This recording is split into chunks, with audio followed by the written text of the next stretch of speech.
నమస్తే, welcome to Abhinav Bharat. Congress party అంటేనే అధిష్టానం గుర్తొస్తుంది. ఢిల్లీలో ఆ పార్టీ తీసుకునే నిర్ణయాలపైనే దేశవ్యాప్తంగా నేతలు ముందుకు సాగాల్సి ఉంటుంది.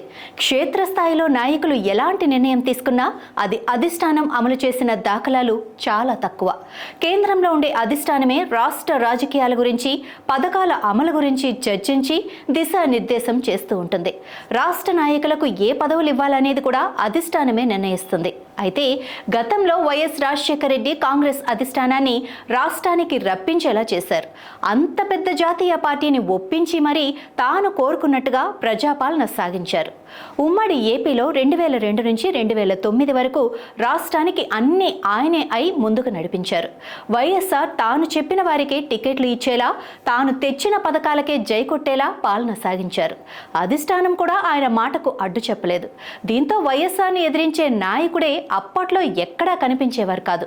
అధికారంలో ఉన్నప్పుడు అయితే ఆయన చెప్పిందే వేదంగా సాగేది. దీనిపై అప్పట్లో ఎన్నో విమర్శలు వచ్చినా వాటిని వైఎస్ఆర్ అస్సలు లెక్క చేయలేదు. ఇప్పుడు ఆయన బాటలోనే AP PCC chief YS Sharmila కూడా నడుస్తోందని తెలుస్తోంది. ప్రస్తుతం ఢిల్లీలో పర్యటిస్తున్న షర్మిల రాష్ట్రంలో కమిటీలు ఏర్పాటు చేసేందుకు, జిల్లా స్థాయిలో ఇన్ఛార్జీలను పెట్టేందుకు సిద్ధమయ్యారు. తనకు నచ్చిన వారిని, తాను మెచ్చిన వారినే పదవుల్లో కూర్చోబెట్టే ప్రయత్నం షర్మిల చేస్తున్నారని ప్రచారం జరుగుతోంది. అయితే గతంలో వైఎస్ఆర్ అనుసరించిన విధానాన్ని షర్మిల పాటిస్తున్నారని పలువురు నేతలు విమర్శిస్తున్నారు. ప్రస్తుతం 52 మంది నేతల జాబితాతో షర్మిల అధిష్టానం ముందు నిలబడ్డారని తెలుస్తోంది.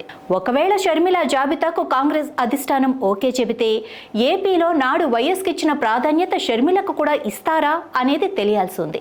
ఇప్పటి వరకు షర్మిల తన వ్యక్తిగత ఎజెండాతోనే ముందుకు సాగుతున్నారు తప్ప పార్టీని బలపరిచే ప్రయత్నం చేయలేదు.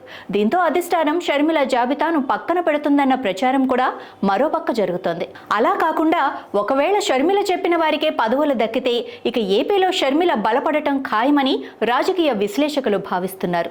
నాయకులారా, మీ పనితనం మీ అధినాయకులకు తెలియజేయాలనుకుంటున్నారు. ప్రజలారా, మీ సమస్యలను మీ నాయకులకు తెలియజేయాలనుకుంటున్నారు. ప్రజా సమస్యల పరిష్కార వేదిక మీ అభినవ్ భారత్.